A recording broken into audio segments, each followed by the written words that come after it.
La boîte à merveilles d'Ahmed Sefraoui. Le soir, quand tout dorme, les riches dans leur chaude couverture, les pauvres sur les marches des boutiques où sont les proches des palais. Moi, je ne dors pas. Je songe à ma solitude et je sens tout le poids. Ma solitude ne date pas d'hier. Je vois au fond d'une impasse que le soleil ne visite jamais. Un petit garçon de 6 ans dressait un piège pour attraper un moineau. Mais le moineau ne vient jamais. Il désire tout ce petit moineau. Il ne le mangera pas. Il ne maîtrisera pas. Il veut envers son compagnon. Les pieds nus sur la terre humide. Il court jusqu'au bout de la rielle pour voir passer les ânes et revient s'asseoir sur le pas de la maison et attendre l'arrivée du moineau, qui ne vient pas.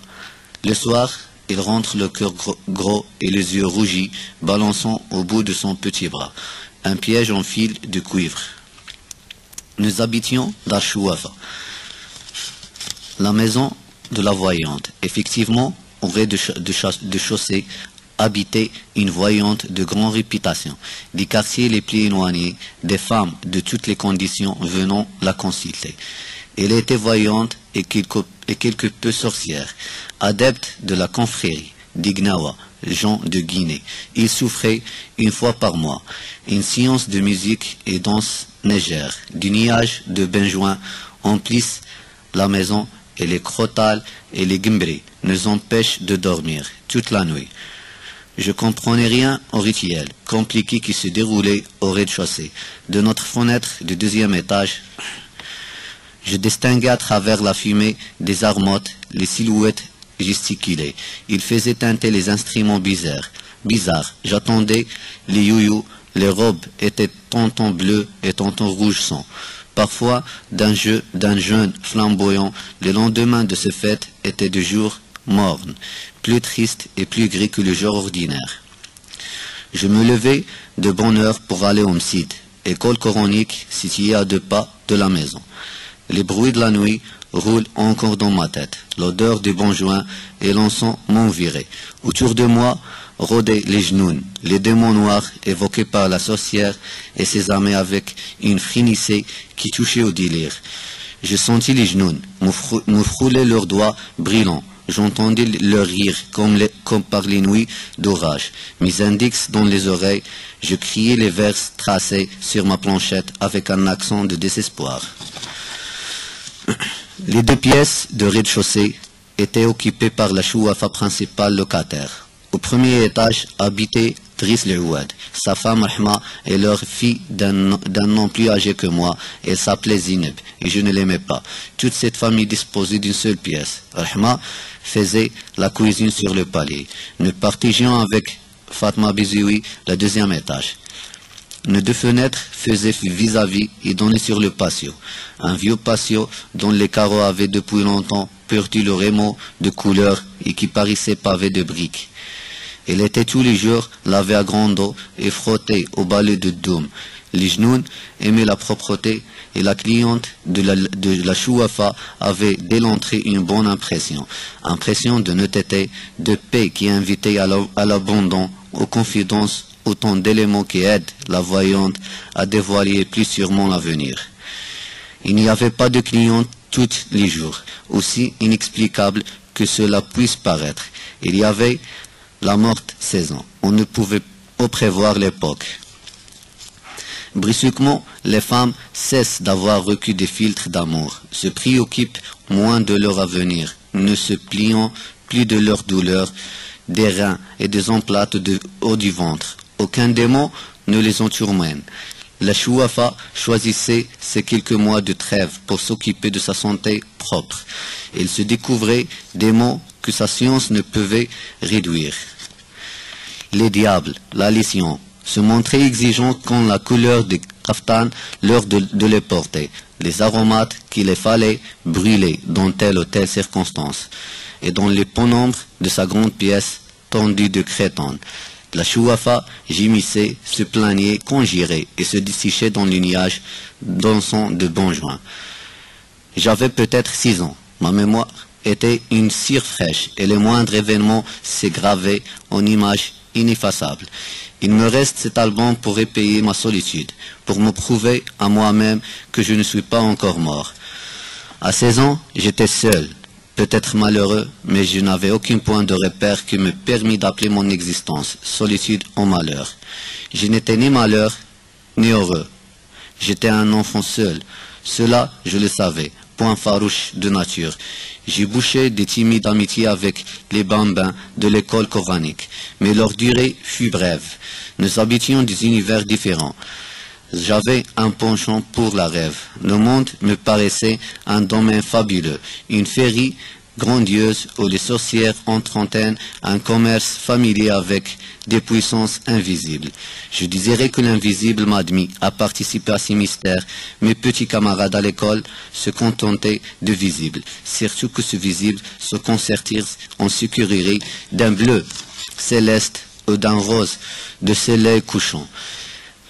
Elle aime grintonner, sucer, mordre à pleines dents. Il aimait aussi jouer à la bataille, se prendre à la gorge avec des airs d'assassin, crier pour imiter la voix de leur père, s'insulter pour imiter les voisins, commande pour imiter le maître d'école. Moi, je ne voulais rien imiter, je voulais connaître Abdullah. L'épicier me raconta les exploits d'un roi magnifique qui vivait dans un pays de lumière, de fleurs et de parfums. Par-delà les mers, des ténèbres, par-delà de la grande muraille, et je désirais faire un pacte avec les puissances invisibles qui obéissent aux sorcières afin qu'ils m'amènent par-delà les mers des ténèbres et par-delà la grande muraille, vivre dans ce pays de lumière, de parfums et de fleurs. Mon père m'a parlé du paradis, mais pour moi, me renaître, il fallait d'abord mourir. Mon père ajoutait que ceci était un grand péché. Un péché qui interdise l'accès à ce royaume. Alors, je n'avais qu'une solution, attendre de devenir un homme, attendre de mourir pour renaître au bord du fleuve, Salsabil. Attendre, c'est cela existait. À cette idée, je n'éprouvais certainement aucune frayeur. Je me réveillais le matin. Je faisais ce qu'on me disait de faire le soir. Le soleil disparaissait et je revenais m'endormir pour recommencer le lendemain. Je savais qu'une journée s'ajoutait à une autre. Je savais que les jours faisaient des mois, que des mois devenaient des saisons et les saisons de l'année. J'ai 6 ans. L'année prochaine, j'en aurai 7 et puis 8, 9 et 10. À 10 ans, on est presque un homme. À 10 ans, on parcourt seul tout le quartier. On discute avec les marchands. On sait écrire en moi son nom. On peut consulter une voyante sur son avenir, apprendre des mots magiques, composer des talismans. En entend, j'étais seul au milieu d'un grouillement, de têtes rasées, d'une humide, dans un virage de vocifération, de versets sacrés. L'école était à la porte de Drbnouala. Le frère, un grand maigre à barbe noire, dont les yeux lançaient constamment des flammes de colère, habitait la rue Gief. Je connaissais cette rue. Je savais que fond d'un boyau noir et humide s'ouvrait une porte bassée d'où s'échappait. Toute la journée, un brouhaha continu de voix de femmes et de pleurs d'enfants. La première fois que j'avais entendu ce bruit, j'avais éclaté en sanglots parce que j'avais reconnu les voix de l'enfer telles que mon père les évoqua un soir. Ma mère me calma. Je t'emmenais prendre un bain, je te promis une orange et un œuf dur et tu trouves le moyen de braire comme un âne. Toujours au quêtant, je répondis, je ne veux pas aller en enfer. Elle leva les yeux au ciel et se tut, confondu par un ton de niaiserie. Je crois n'avoir jamais mis les pieds dans un bain mort depuis mon enfance. Une vague appréhension et un sentiment de malaise m'ont toujours empêché d'enfranchir la porte. À bien réfléchir, je n'aime pas les bains morts. La promiscuité, l'espace d'un peu d'heure et de laisser aller que les gens se croient obligés d'affecter en de tels lieux m'ont écrasé. Mais mon enfant, je sentis surtout ce grouillement du corps humide, dans ce demi-jour inquiétant une odeur de péché. Sentiment très vague, surtout à l'âge où je pouvais encore accompagner ma mère au bain mort, mais qui provoquait en moi un certain trouble. Dès notre arrivée, nous grimpâmes sur une vaste estrade, couverte de nattes. Après avoir Payé 75 centimes à la caissière, nous commençâmes notre déshabillage dans un tumulte de voix aiguës. Un va-et-vient continu de femmes à moitié habillées, des bâillons de leurs énormes balichons de kftan et de mansoria, des chemises et de pantalons, de haïks à grands de soie, d'une éblouissante blancheur. Toutes ces femmes parlent fort, gesticulaient avec passion, poussaient des hurlements inexplicables et injustifiés. Je retirais mes vêtements, je restais toute bête, les mains sur le ventre, devant ma mère, lancer une explication avec une amie de rencontre. Il y avait bien d'autres enfants, mais ils paraissaient à leur aise. Couraient entre les cuisses humides, les mamelles pendantes et les montagnes de balichons, fiers de montrer leur ventre ballonné et leurs fesses grises. Je me sentis plus seul que jamais. J'étais de plus en plus persuadé que c'était bel et bien de l'enfer. Dans les salles chaudes, l'atmosphère de vapeur, les personnages de cauchemar qui s'y agitent, la température finirent par m'y-en-tir. Je m'assis dans un coin, tremble de fièvre et de peur. Je me demandais ce que pouvaient bien faire toutes ces femmes qui tournoyaient partout, couraient dans tous les sens, traînaient de grands seaux de bois débordant d'un bouillante qui me blessait au passage. Ne venant-elles donc pas pour se laver? Il ne veut bien une ou deux qui tiraient sur leurs cheveux assises, les jambes allongées, protestent d'une voix haute, mais les autres ne semblaient même pas s'apercevoir de leur présence et continuaient leur éternel voyage avec leur éternel seau de bois. Ma mère, prise dans le tourbillon, émergeait de temps en temps d'une masse de jambes et de bras, me lançait une recommandation ou une injure que je n'arrivais pas à saisir et disparaissait. Devant moi, dans un seau vide, il y avait un pignon corne, un gobelet de cuivre bien stické, des oranges et des œufs durs. J'ai pris timidement une orange. Je le plichai et je la suçai pendant longtemps. Le regard vague, je sentis moi l'indécence de mon corps dans cette pénombre. Je regardais se couvrir de grosses gouttes de sueur et je finis par oublier les femmes qui s'agitent, leur seau de bois et leur voyage inexplicable. Autour de la pièce, ma mère fondit sur moi, elle me plongea dans un seau d'eau, me couvrit la tête d'une glace odorante et malgré mes cris et mes larmes, me noya sous un flot d'un gire de feu. Il me sortit du seau, me jeta dans un coin comme un paquet, disparut de nouveau dans le tourbillon. Mon désespoir dura peu. Je plongeai la main dans le seau à provision et je pris un œuf dur, gourmandise dont j'étais particulièrement friand. Je n'avais pas encore fini de grignoter la jaune que ma mère réapparut de neveu. M'aspergira alternativement deux bouillantes et deux glacées, me couvrit d'une serviette et mon porte à moitié mort à l'air frais sur l'estrade au balichon. Je l'entendis dire à la caissière: la lave-tom, je te laisse mon fils, je n'ai pas encore une grotte d'eau pour me lever. Et à moi, habille-toi, tête d'oignon, voici une orange pour t'occuper. Je m'entrevis seul, les mains croisées sur mon ventre en flammes, plus bête que jamais au milieu de tous ces inconnus et de leurs fastidieux balichons. Je m'habillai, ma mère vint un moment m'entourner étroitement la tête dans une serviette qui me nouilla sous le menton et me munit de toutes sortes de recommandations et se gonfla dans les salles chaudes par cette porte noire qui me faisait face et de s'échappe toutes sortes de rumeurs. J'attendis sur l'estrade jusqu'à soir. Ma mère finit par venir me rejoindre.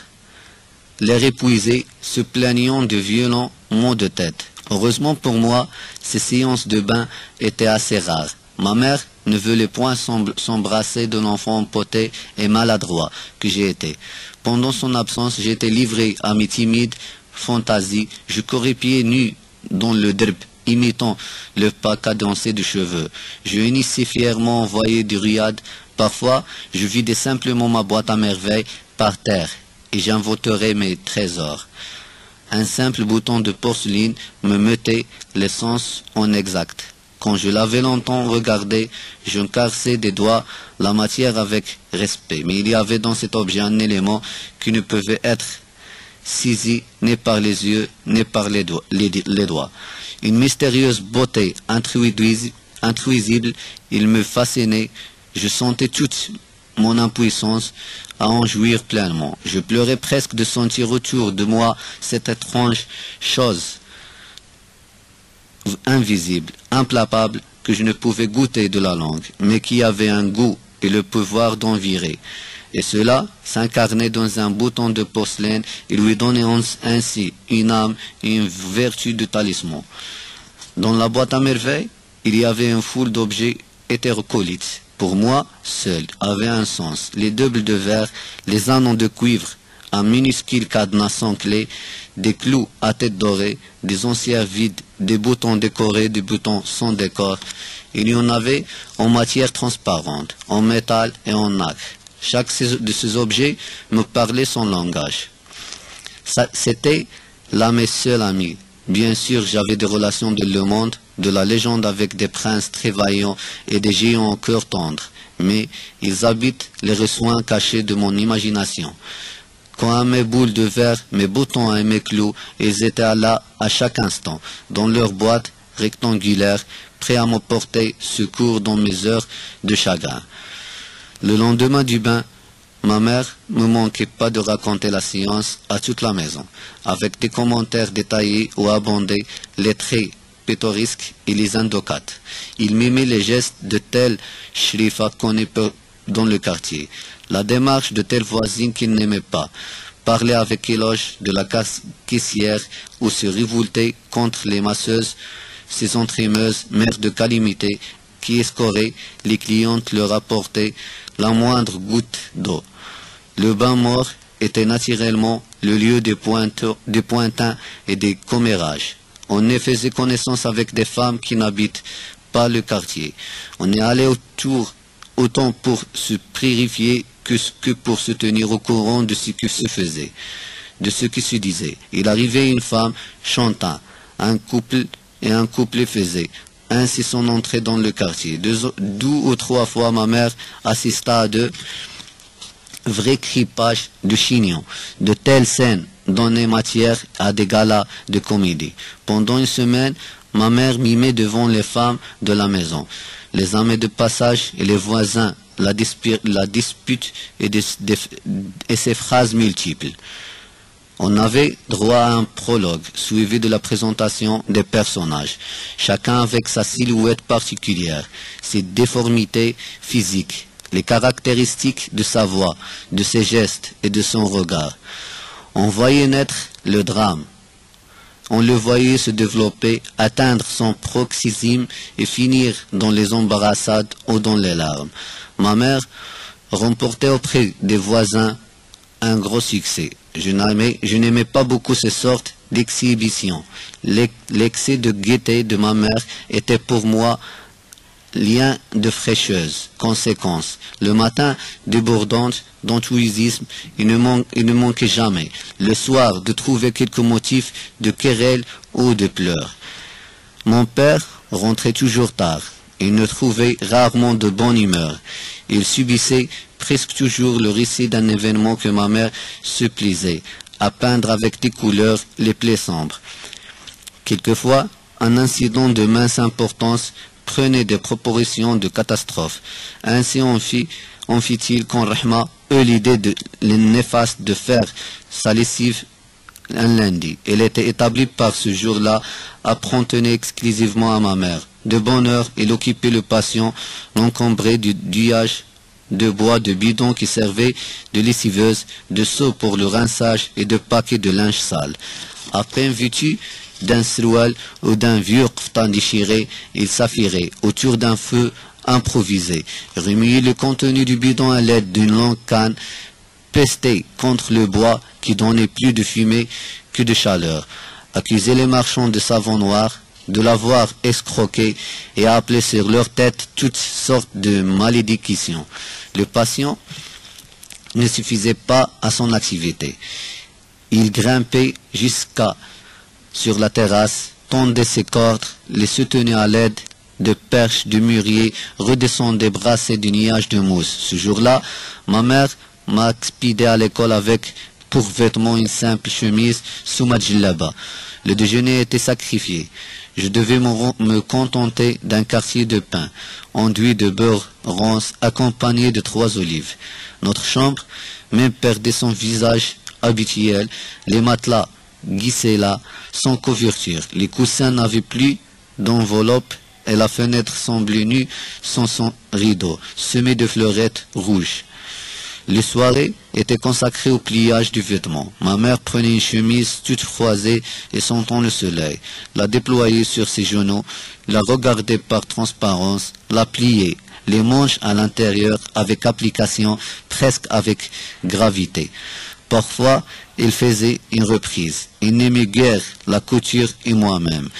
Je préférais la voir tirer sur ses cadres ou tourner son royaume. L'aiguille, instrument particulièrement citadin, représentait à mes yeux un symbole de mollesse. Elle était de tradition de notre famille que le métier féminin noble, par excellence, consista à travailler la laine. Manier l'aiguille équivalait presque à un reniement. Nous étions faciles par accident, mais nous restions fidèles à nos origines montagnardes, de seniors paysans. Ma mère ne manqua jamais d'évoquer ses origines lors des querelles avec les voisines.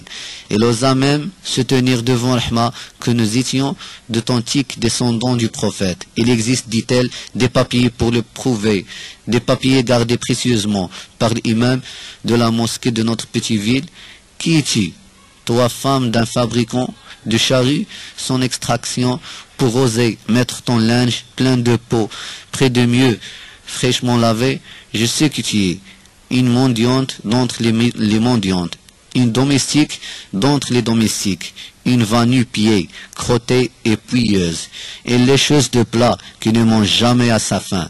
Et ton mari, parle-moi de cet être difforme, à la barbe rongée de mythes, qui sont les curés et barrés, comme un âne. Que dis-tu? On parle à ton mari? Est-ce que moi je crains ton mari qu'il vienne? Je lui ai montré de quoi peut être capable une femme de noble origine.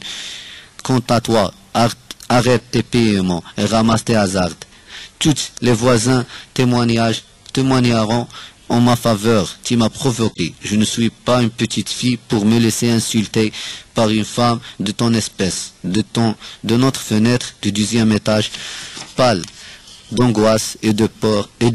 Je suivais la scène alors que ma mémoire d'enfant enregistrait les phrases violentes. Le soir, tout abruté de sommeil. J'entendis mon père montrer l'escalier et il entra, son habitude, se dirigea vers son matelas posé à même le sol. Ma mère préparait le souper, posa à la table ronde le plat de ragoût et le pain. On sentait qu'il est boudé. Mon père se mit à manger sans poser des questions. Ma mère boudait toujours. Puis il éleva brusquement la voix et dit: « Cela ne te fait rien à toi. Qu'on nous traîne dans la boue, qu'on nous insulte, qu'on insulte nos nobles origines, nos ancêtres qui faisaient trembler les tribus. Cela ne te fait rien que les gens de basse extraction tentent de souiller.